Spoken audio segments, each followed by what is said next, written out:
आ गया। तो कल क्या बताया था? कल बताया था किरचॉफ का पहला नियम बताया था। आज तुम्हारे पास किरचॉफ का द्वितीय नियम है भाई।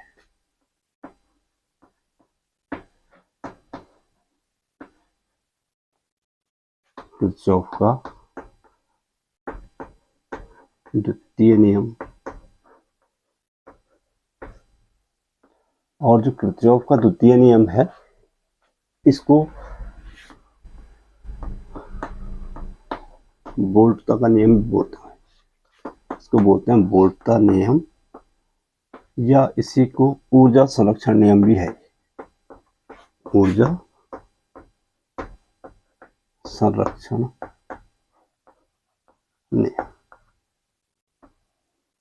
ये वोल्टता नियम कहलाता है आमतौर पे। ठीक है ना। होता क्या है कि अगर कोई, जो किरचॉफ का जो द्वितीय नियम है भाई, पहला नियम क्या था कि वो अगर कुछ एक संधि नियम था कि कुछ तार जो है वैद्युत धारा ला रहे हैं और एक संधि पे ला रहे हैं, फिर दूसरी जगह ले जा रहे हैं। तो यहाँ पे थोड़ा सा अलग है। यहाँ पे क्या होता है कि अगर कोई जटिल सर्किट, पूर्ण सर्किट, और सपोज के लिए ध्यान दो, ये कोई सर्किट है, ठीक है भाई, और इसमें 3 प्रतिरोध लगे हुए हैं। इसको बंद पास का नियम भी बोलते हैं।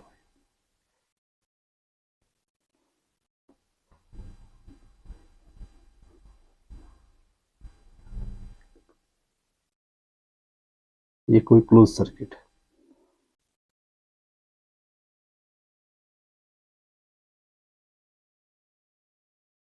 ठीक है। अब इसमें सपोज के लिए पहले वाले में I1 धारा, दूसरे से I2 धारा मिल रही है। यहाँ से I1 धारा मिल रही है सेल से, इस वाले से मिल रही है I2 धारा। ये R1 है इस प्रतिरोध, ये R2 है, और ये वाला R3 है भाई। I1 I2, यहाँ पे देखो, यहाँ पे दोनों धाराएं मिल रही है I1 और I2। यहाँ बन जाएगी धारा I1 प्लस I2, और यहाँ जो धारा जाएगी वापस फिर से I1 प्लस I2 धारा। तो ये जो क्लोज सर्किट है इसको बोलते हैं बंद पास। इसको बंद पास का नियम भी बोलते हैं। क्लोज्ड मैश, क्लोज्ड, हमारे पास दो बंद पास हैं, एक है और एक बंद पास क्या है, दो। तो किरचॉफ का द्वितीय नियम क्या बोलता है कि अगर किसी बंद पास में, ठीक है, किसी बंद पास में बहने वाली धारा और प्रतिरोध जितने भी लगे हुए हैं, धारा और प्रतिरोध के गुणनफलों का योगफल, इसका और इसके गुणनफलों का योगफल परिपथ में प्रयुक्त सेलों के विद्युत वाहक बलों के योगफल के बराबर होता है। E1 है और ये क्या है, E2 है। ठीक है। E1 हमेशा ऋण से धन की ओर होता है, ये भी। तो द्वितीय नियम है कि किसी बंद पास में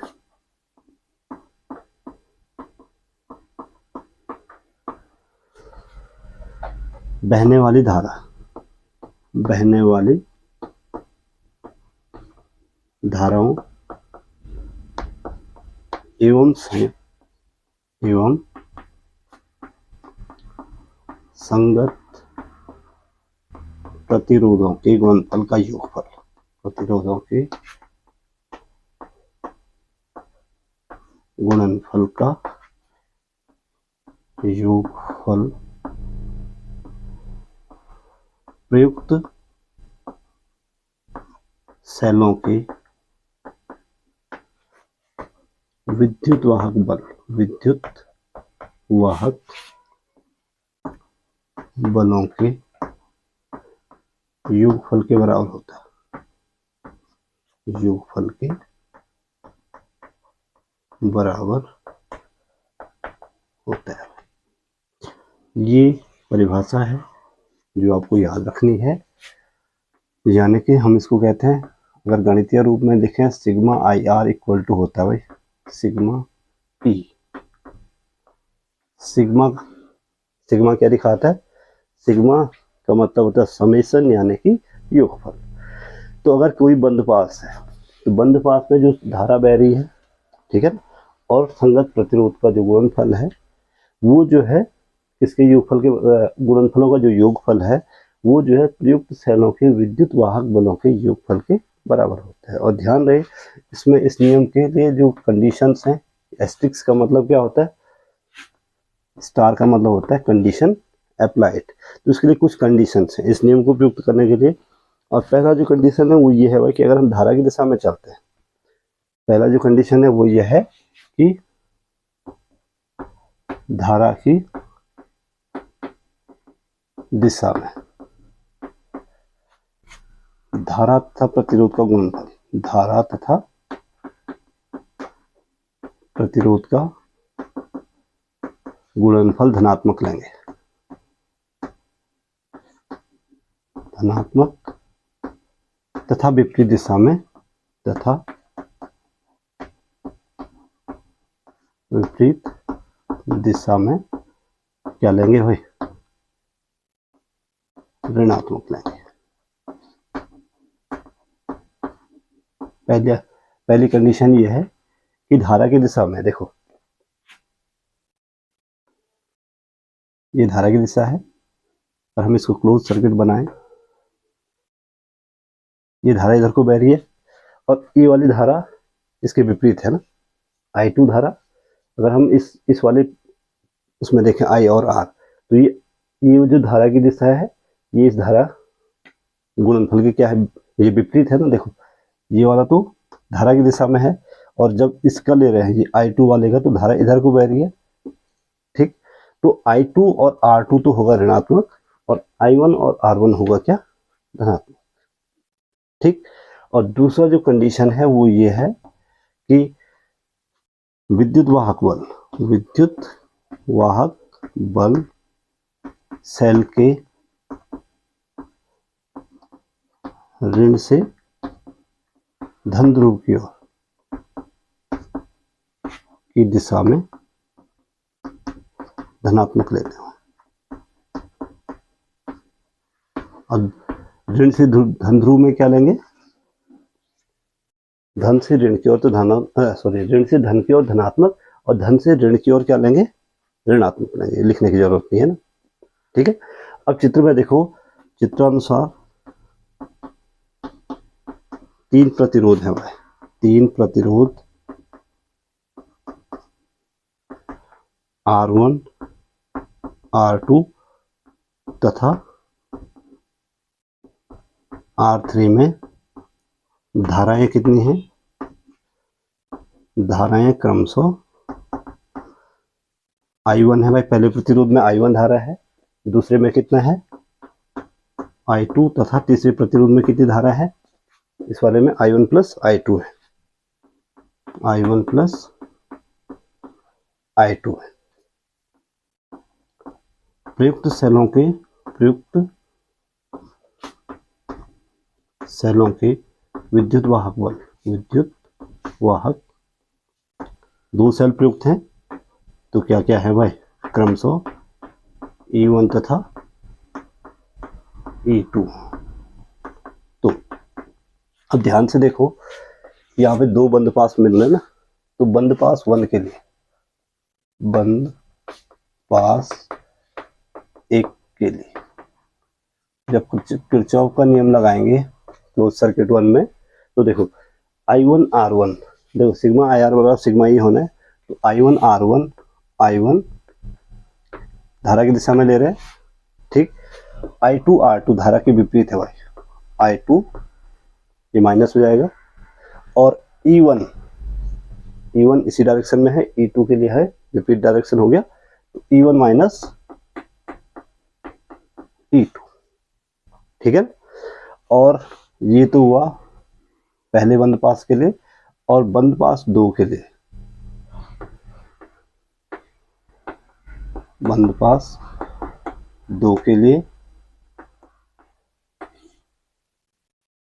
बंदपास 2 के लिए देखो I2 E2, ठीक, इस डायरेक्शन में है तो I2 E2 पॉजिटिव हो गया, I2 E2 plus I2 R2 sorry I2 R2 plus इन दोनों में धारा जा रही I1 plus R plus I1 plus I2 I1 plus I2 into R3 और यहाँ सिर्फ एक सेल लगा हुआ है इसमें, कौन सा E2 बराबर। तो इन नियमों की सहायता से हम किसी भी क्लोज सर्किट में बहने वाली, किसी भी भाग में बहने वाली धारा का मान निकाल सकते हैं, ठीक है। तो किरचॉफ का जो दूसरा नियम है वो किस काम आएगा, वो आएगा किसी भी क्लोज सर्किट के अलग अलग भागों में बहने वाली धाराओं, प्रतिरोधों और उनमें प्रयुक्त सेलों के विद्युत वाहक बलों के बीच आपसी संबंध को दर्शाता है। और साथ में विभिन्न भागों में अगर हमें, चूंकि जो सेल लगा होगा उसका विद्युत वाहक बल हमें पता होगा, ठीक है, जो प्रतिरोध लगा होगा वो भी हमें पता होगा, तो कैलकुलेशन होगी किसकी, धारा की, विभिन्न अलग अलग भागों में कितनी धारा बहेगी। तो ये किसका नियम है, किसका नियम है, किरचॉफ का दूसरा नियम। और मैंने आपको बता दिया शुरू में ही कि जो किरचॉफ का दूसरा नियम है वो ऊर्जा संरक्षण को प्रदर्शित करता है, ऊर्जा संरक्षण को व्यक्त करता है या, और इसी नियम को आप कहते हैं वोल्टेज का नियम या वोल्टता का नियम। बात समझ में आई। तो पहला नियम तो आसान है, इसी नियम में सिर्फ आपको धारा की दिशा देखनी है और प्रतिरोध देखना है और विद्युत वाहक बल की डायरेक्शन देखना है। विद्युत वाहक बल हमेशा ऋण से धन की ओर क्या लिया जाएगा, धनात्मक। और धारा की दिशा जो है, अगर धारा की दिशा और प्रतिरोध, धारा की दिशा में प्रतिरोध और धारा का गुणनफल धनात्मक लिया जाएगा, धारा की दिशा के विपरीत प्रतिरोध, और देखो ये वाला धारा की दिशा के विपरीत है ना, ठीक है। तो ये I2 और R2 तो हो गया नेगेटिव, ये धारा की दिशा में है तो I1 और R1 हो गया धनात्मक। यहाँ पे देखो अब धारा इधर को आ रही है तो I2 और R2 दूसरे बंद पास के लिए धनात्मक हो गया, और I3 और I1 प्लस I2 और R3 इनका गुणनफल क्या हो गया, धनात्मक हो गया, ठीक। तो कहाँ पे पॉजिटिव लेना है, कहाँ पे नेगेटिव लेना है, इसके लिए दो नियम है। धारा की दिशा में धारा तथा प्रतिरोध की गुणनफल धनात्मक होना चाहिए और उसके विपरीत क्या होगा, ऋणात्मक। और दूसरा नियम जो आपको यूज करना है वो है विद्युत वाहक बल सेल के ऋण से धन ध्रुव की ओर धनात्मक लिया जाएगा और धन से ऋण ध्रुव की ओर क्या लिया जाएगा, ऋणात्मक। क्लियर, आगे बात समझ में। तो ये है किरचॉफ का दूसरा नियम, मिटा दूं। अब हमारे पास आता है भाई नेक्स्ट आर्टिकल क्या है, देखो अपने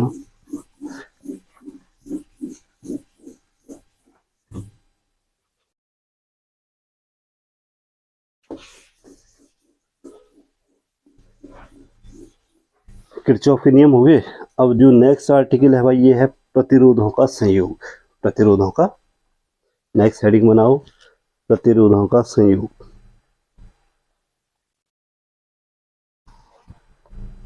प्रतिरोधों का, ये आर्टिकल आपके पास है प्रतिरोधों का संयोग, यानी कि एडिशन ऑफ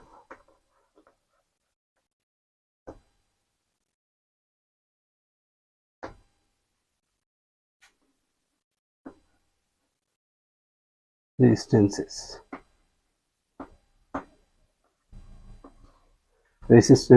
या रेजिस्टेंसेस, इनको आप कैसे जोड़ोगे।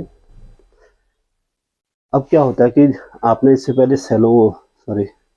इससे पहले संधारित्रों का संयोग पढ़ा हुआ है, याद है। संधारित्रों को हम कितने प्रकार से जोड़ते थे, दो प्रकार से, एक तो श्रेणी क्रम में और एक समांतर क्रम में। तो यहाँ पे जो प्रतिरोधों का संयोग है भाई ये भी मेनली एक तो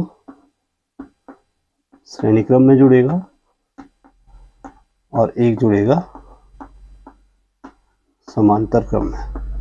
और यहाँ पे हम प्रतिरोधों को एक और क्रम में जोड़ना बताएंगे और वो है मिश्रित क्रम।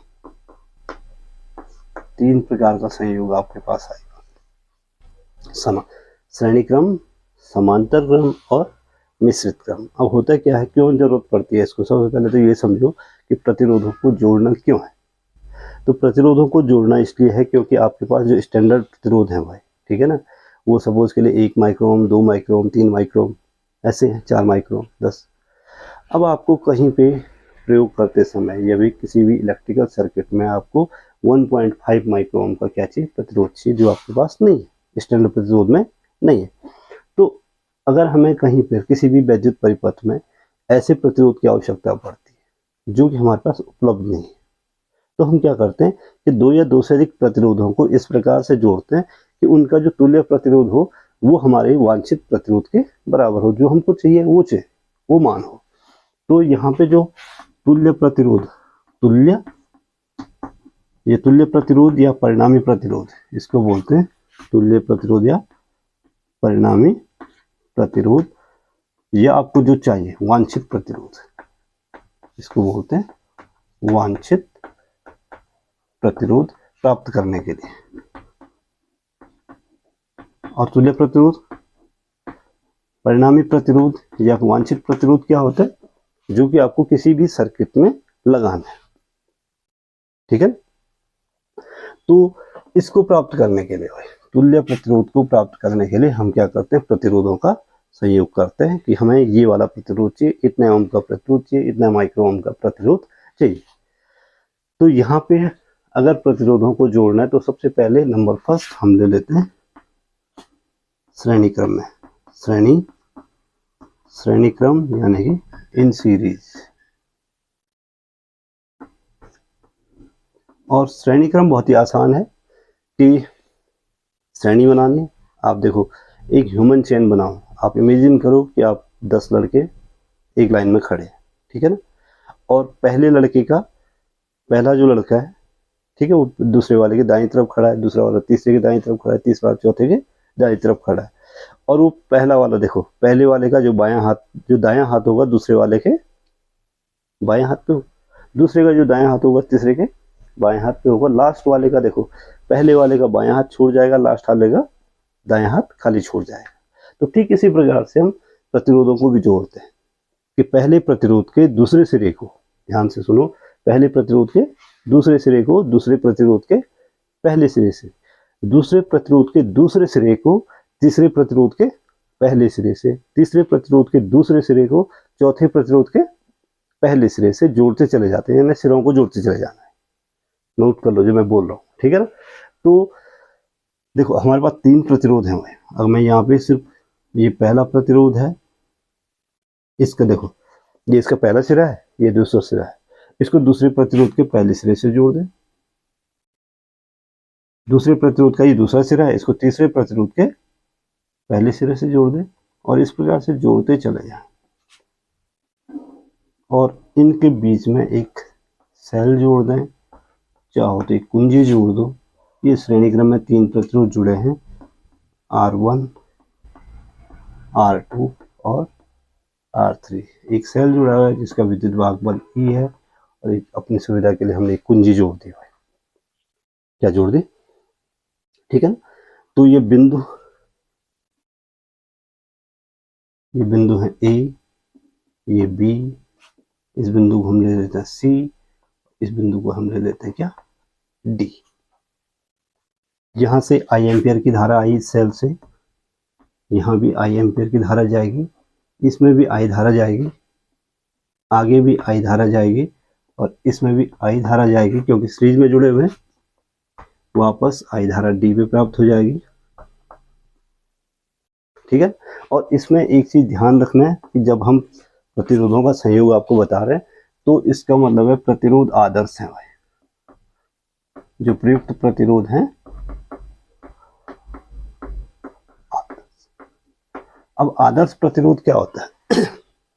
आदर्श प्रतिरोध का मतलब होता है कि जिन प्रतिरोधों में अभी मैंने क्या कहा कि जो सेल से जो धारा मिलेगी वो सब में समान जाएगी, सब में क्या जाएगी? जबकि एक्चुअली ऐसा होना असंभव, नेक्स्ट टू इम्पॉसिबल है। कोई भी प्रतिरोध आदर्श नहीं होता है। और आदर्श प्रतिरोध क्या होता है? आदर्श प्रतिरोध का मतलब है जिसमें धारा क्षय शून्य हो, धारा क्षय, ठीक है। तो प्रैक्टिकली कोई भी प्रतिरोध आदर्श नहीं है, लेकिन हम ये मान के चल रहे हैं कि जो हमने 3 प्रतिरोध यूज किए हैं भाई, वो आदर्श प्रतिरोध हैं। और जिस एक प्रतिरोध में जितनी धारा जा रही है वही धारा आगे दूसरे को ट्रांसफर हो जा रही है, वही आगे तीसरे को ट्रांसफर हो जा रही है। ऐसे अगर हम 10-20 प्रतिरोध भी जोड़ें तो सब में धारा क्या होगी? समान होगी, ठीक है। आपने लिख दिया कि श्रेणी क्रम में 2 या 2 से अधिक प्रतिरोध को जोड़ने के लिए पहले प्रतिरोध के दूसरे सिरे को दूसरे प्रतिरोध के पहले सिरे से, दूसरे प्रतिरोध के दूसरे सिरे को तीसरे प्रतिरोध के पहले सिरे, और इस प्रकार से जोड़ते चले जाते हैं। लिख दिया। अब आपको क्या करना है कि पहले प्रतिरोध के पहले सिरे और अंतिम प्रतिरोध के दूसरे सिरे के बीच, नोट करो, पहले प्रतिरोध के पहले सिरे तथा अंतिम प्रतिरोध के दूसरे सिरे के बीच एक सेल जोड़ देते हैं, और चाहो तो एक कुंजी भी जोड़ दो, ठीक है। अब क्या होगा? सेल से प्राप्त धारा, जो सेल से प्राप्त धारा सभी प्रतिरोधों में क्या होगी भाई? समान होगी। आई कांस्टेंट होगा इस समय। क्यों होगा? क्योंकि हमने यहाँ पे माना हुआ है कि जो प्रतिरोध है वो आदर्श है, राइट। तो आई क्या होगा इसमें? अब देखो, लेकिन अलग अलग बिंदुओं के बीच विभवांतर अलग अलग होगा भाई। ध्यान से देखो, ए और बी के बीच विभवांतर कितना है? V1। बी और सी के बीच विभवांतर कितना है? V2। और सी और डी के बीच विभवांतर कितना है? V3।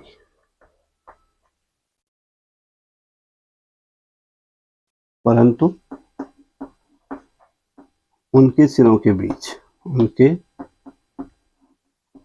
बीच जो विभवांतर होगा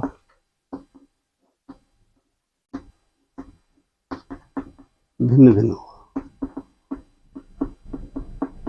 ये नोट कर रहे हैं। धारा सब में समान बहेगी, लेकिन विभवांतर क्या होगा? भिन्न भिन्न होगा भाई। क्यों होगा? क्योंकि हर प्रतिरोध अलग अलग बिंदुओं के बीच जुड़ा हुआ है। एक ही बिंदुओं के, समान बिंदुओं के बीच जुड़ा होता तो क्या होता? सब में विभवांतर क्या होता? सबके सिरों के बीच विभवांतर क्या होता? समान होता। अब देखो चित्र में, चित्रानुसार R1, R2 तथा R3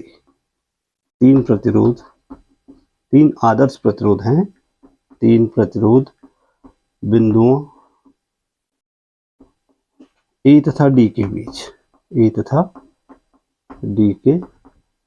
बीच श्रेणी क्रम में जोड़े गए हैं।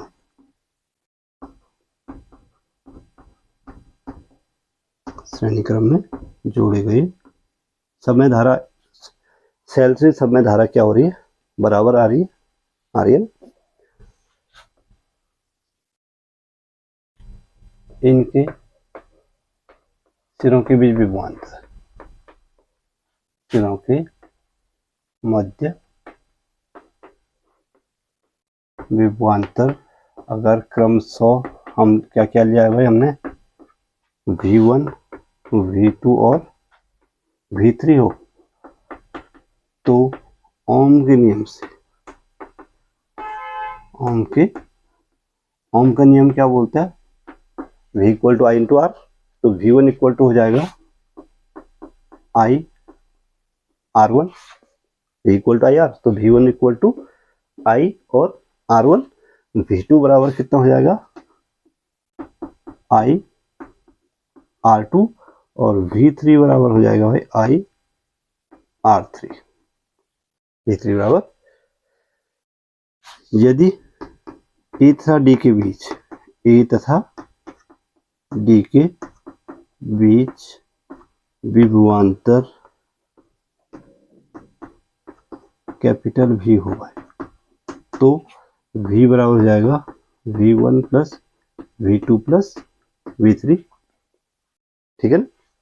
And V equal to I R1 plus I R2 plus I R3, R common ले सकते, आई कॉमन ले सकते हैं, R1 plus R2 plus R3, make it question number first. इसको हम क्वेश्चन नंबर क्या बना देते हैं, पहले। ठीक है ना। अब क्या है देखो, तुल्य प्रतिरोध मैंने क्या बताया था, तुल्य प्रतिरोध का मतलब है कि इन तीनों या चारों जितने भी प्रतिरोध जोड़े हैं इन सबको हटा दिया जाए, उनकी जगह पे एक ऐसा प्रतिरोध लगा दिया जाए ताकि ए और डी के बीच विभवांतर चेंज ना हो, उसको क्या बोलेंगे, तुल्य प्रतिरोध बोलेंगे। अब इन तीनों का तुल्य प्रतिरोध, यदि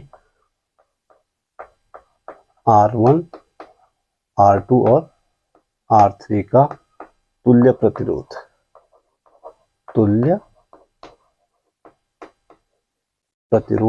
R होगा, तुल्य प्रतिरोध समझ रहे हो क्या बोल रहा हूँ, तुल्य का मतलब है इन तीनों का परिणामी प्रतिरोध, या फिर आप ऐसे समझो कि तुल्य प्रतिरोध वो प्रतिरोध होता है जो कि इन तीनों प्रतिरोधों का स्थान पर एक प्रतिरोध लगेगा और ई और डी के बीच का विभवांतर चेंज नहीं होगा। ठीक है, तो तुल्य प्रतिरोध कैपिटल आर हो तो V बराबर क्या हो जाएगा, आइए समीकरण नंबर बना दो सेकंड, और समीकरण फर्स्ट व सेकंड की कर दो तुलना। ठीक है ना, तो आई आर बराबर हो जाएगा आई R1 plus R2 plus R3, और आई will be cancel out, so finally you will get R equal to R1 plus R2 plus R3, समीकरण नंबर थर्ड, समीकरण नंबर। ठीक है ना, अगर ऐसे ही 3 प्रतिरोध न लगे हों बल्कि ऐसे ही n प्रतिरोध लगे हों भाई, 10 लगे हों, 20 लगे हों, 50 लगे हों, तो R बराबर हो जाएगा R1 plus R2 plus R3 plus dot dot dot R, यदि n प्रतिरोध जुड़े, यदि R1 R2 dot dot dot Rn प्रतिरोध श्रेणी क्रम में जुड़े हैं, श्रेणी क्रम में n प्रतिरोध जुड़े हों, तो इनका तुल्य प्रतिरोध, तो जो इनका तुल्य प्रतिरोध होगा भाई R बराबर हो जाएगा R1 plus R2 plus R3 plus dot dot dot plus Rn, कहाँ तक जोड़ना है। ठीक है ना, या आप कह सकते हैं R equal to sigma I equal to 1 to n Ri, summation के रूप में आप ऐसा लिख सकते हैं sigma R equal to sigma I equal to 1 to n Ri। ठीक है ना, तो आप कह सकते हैं कि श्रेणी क्रम में जुड़े दो या दो से अधिक प्रतिरोधों का जो तुल्य प्रतिरोध होता है उन प्रतिरोधों के अलग अलग मानों के योगफल के बराबर होता है।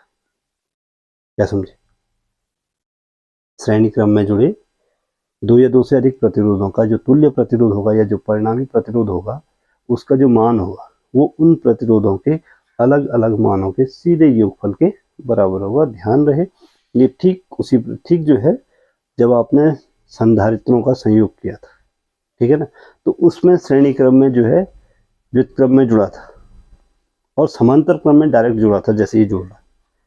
तो इसमें और संधारित्रों के संयोग में इतना सा अंतर याद रखना है कि जहां संधारित्र में सीधे जुड़ते थे वहां ये व्युत्क्रम में जुड़ेंगे और जहां संधारित्र में व्युत्क्रम में जुड़ते थे वहां ये सीधे जुड़ेंगे, याद रखना।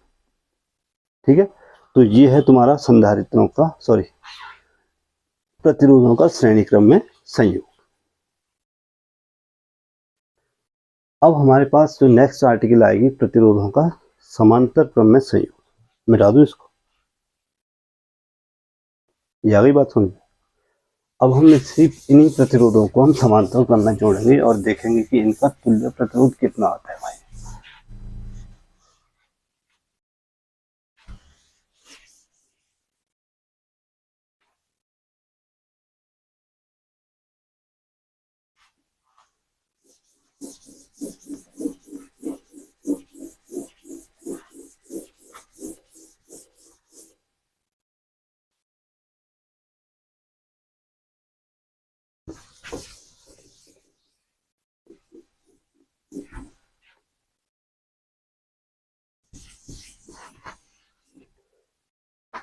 अब हम चलते हैं इस क्रम में समांतर क्रम में। नंबर सेकंड समांतर क्रम यानी कि इन पैरेलल।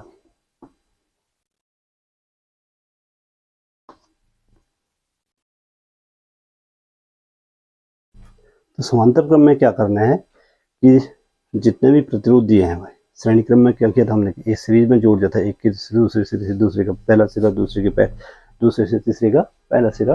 अब क्या करना है कि समांतर क्रम में सभी प्रतिरोधों के पहले सिरों को, ध्यान से सुनो, सभी प्रतिरोधों के पहले सिरों को किसी एक बिंदु ए से जोड़ देना है और दूसरे सिरों को दूसरे बिंदु बी से जोड़ देना। ठीक है ना, इतना करना है कि तीन अभी हम सिर्फ तीन ही प्रतिरोध लूंगा मैं। ये एक प्रतिरोध हो गया, ये दूसरा प्रतिरोध हो गया, ये तीसरा प्रतिरोध हो गया। ठीक है, इन सब का ये पहले सिरे हैं और ये सबके दूसरे सिरे हैं। तो इन पहले सिरों को मैं बिंदु ए पर यहाँ पे जोड़ दे रहा हूँ और दूसरे सिरों को बिंदु बी पर जोड़ दे रहा हूँ। ये बिंदु ए लिख दिया मैंने और इसको बिंदु बी लिख दिया। ठीक है, अब क्या होगा कि ए समान बिंदुओं पर जोड़ने के कारण इनके सिरों के बीच का विभवांतर, सभी प्रतिरोधों के सिरों के बीच का विभवांतर इस समय क्या रहेगा, कांस्टेंट रहेगा। और इनके बीच जोड़ दो एक सेल और चाहो तो एक कुंजी। ये कुंजी हो गई और ये सेल हो गया। अब सेल से धारा आएगी कितनी, सपोज के लिए आई एम्पियर की धारा आई।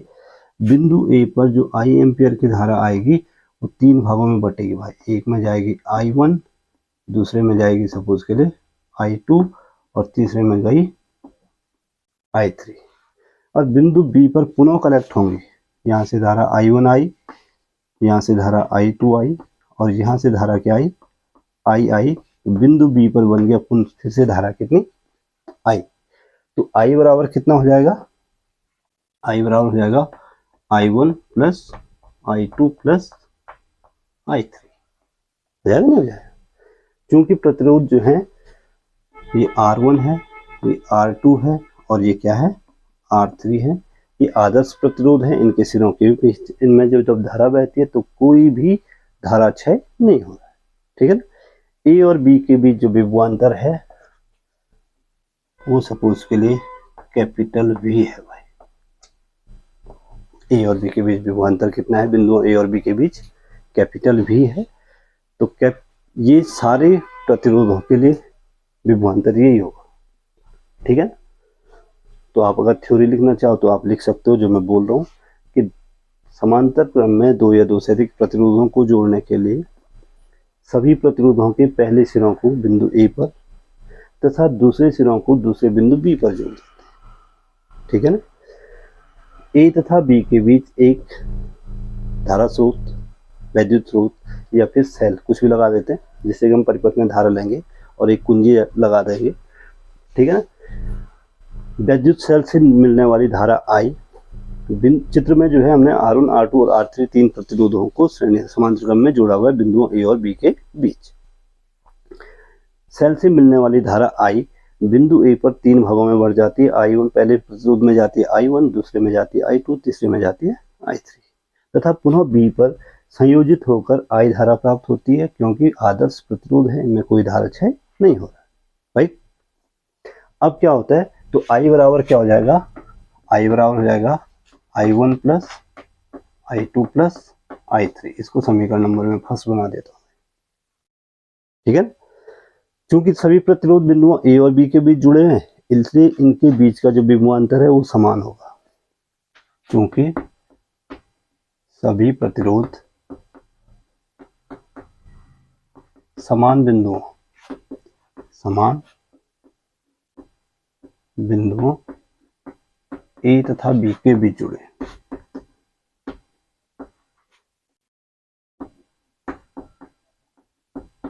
अतः इनके सिरों के मध्य विभवांतर भी समान होगा। पहले वाले में क्या था, धारा समान थी, विभवांतर अलग अलग था, याद रखो। दूसरे वाले में धारा जो है अलग अलग है, विभवांतर क्या है, समान। बिंदु ए पर प्रतिरोधों में धारा जारी I1, I2 और I3। तो इसलिए I1 बराबर, देखो ओम का नियम क्या बोलता है, ओम का नियम बोलता है V बराबर IR, ठीक है ना, इतना याद रखो। तो I बराबर कितना हो जाएगा, V बटे R, तो I1 बराबर हो जाएगा V बटे R1, V बटे I2 बराबर कितना हो जाएगा, I2 बराबर V अपॉन R2 और I3 बराबर V अपॉन R3। इतना तो आना ही चाहिए समझ में, नहीं आ गई बात समझ में। अब समीकरण 1 में मान रखो, समीकरण फर्स्ट में रखो।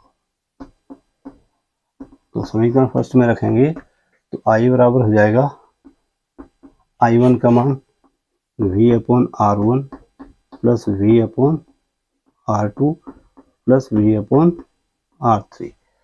V कॉमन लिया जा सकता है, यहाँ पे बचा 1 upon R1, 1 upon R2, 1 upon R3 और इसको बना दो समीकरण नंबर 2। ये बन गया है समीकरण नंबर, ठीक है। अब इन तीनों प्रतिरोधों को रिप्लेस कर दो तुल्य प्रतिरोध से। यदि R1, R2 और R3 का तुल्य प्रतिरोध, यदि R1, R2 और R3 का तुल्य प्रतिरोध क्या होता है, मैं पहले ही बता चुका हूं आप लोगों को। तुल्य प्रतिरोध कैपिटल R हो, इसका मतलब है कि देखो अब फिगर कैसे बन जाएगा कि एक प्रतिरोध है कैपिटल R जो कि बिंदुओं A और B के बीच जुड़ा है, A और B के बीच, और इसमें एक सेल जुड़ा हुआ है, एक कुंजी जुड़ी है, सेल से I धारा प्राप्त हो रही है और इसके सिरों के बीच का विभवांतर नहीं बदलना चाहिए, ध्यान रहे।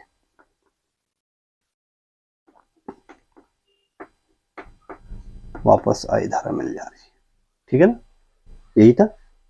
तो अब इस फिगर को इससे रिप्लेस कर दो, इन तीनों प्रतिरोधों को तुल्य प्रतिरोध से रिप्लेस कर दे तो I बराबर हो जाएगा V बटे R। इस वाले प्रतिरोध के लिए I बराबर क्या हो जाएगा, V बटे R। समीकरण नंबर बना दो 4, नहीं 3। अब समीकरण 2 और 3 की तुलना कर दो, सेकंड और थर्ड की क्या कर दो, तुलना कर दो। तो V बटे R बराबर मिल जाएगा भाई V into 1 upon R1 plus 1 upon R2 plus 1 upon R3। V से कैंसिल हो जाएगा, देख लो दोनों का बाएं पक्ष बराबर है तो दाएं पक्ष भी क्या होगा, बराबर। तो 1 अपॉन R बराबर हो जाएगा भाई 1 upon R1 plus 1 upon R2 plus 1 upon R3, ठीक है।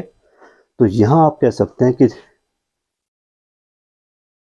अगर दो या दो से अधिक प्रतिरोध समांतर क्रम में जुड़े हैं तो उनके जो तुल्य प्रतिरोध का व्युत्क्रम उन प्रतिरोधों की अपने अपने व्युत्क्रम का या अलग अलग व्युत्क्रम के योगफल के बराबर होता है, ठीक है। तो जो तुल्य प्रतिरोध का व्युत्क्रम बराबर सभी प्रतिरोधों के व्युत्क्रमों के योगफल के बराबर। अगर n प्रतिरोध जुड़े होते हैं, यदि R1, R2, R3 n प्रतिरोध जुड़े होते, लिख नहीं रहा हूं, तो 1 अपॉन R बराबर हो जाएगा 1 upon R1 plus 1 upon R2 plus dot dot dot 1 upon Rn, या 1 अपॉन R will be equal to sigma I equal to 1 to n 1 upon R I 1 upon. कहने का मतलब यह है कि समांतर क्रम में जुड़े दो या दो से अधिक प्रतिरोधों का जो तुल्य प्रतिरोध होता है भाई, उस तुल्य प्रतिरोध का व्युत्क्रम उन प्रतिरोधों की अलग अलग मानों के व्युत्क्रमों के योगफल के बराबर होता है। क्लियर? आगे बात समझ में। तो ये समांतर क्रम है, ये क्या है? इससे पहले क्या था? श्रेणी क्रम। तो श्रेणी क्रम भी आ जाना चाहिए आप लोगों को और समांतर क्रम भी आ जाना चाहिए, ठीक है ना। बाकी इसके बाद का जो आर्टिकल हो गया शायद मिश्रित क्रम होगा, वो नेक्स्ट टाइम पे देखते हैं। आज की क्लास समाप्त कर दूं? ठीक।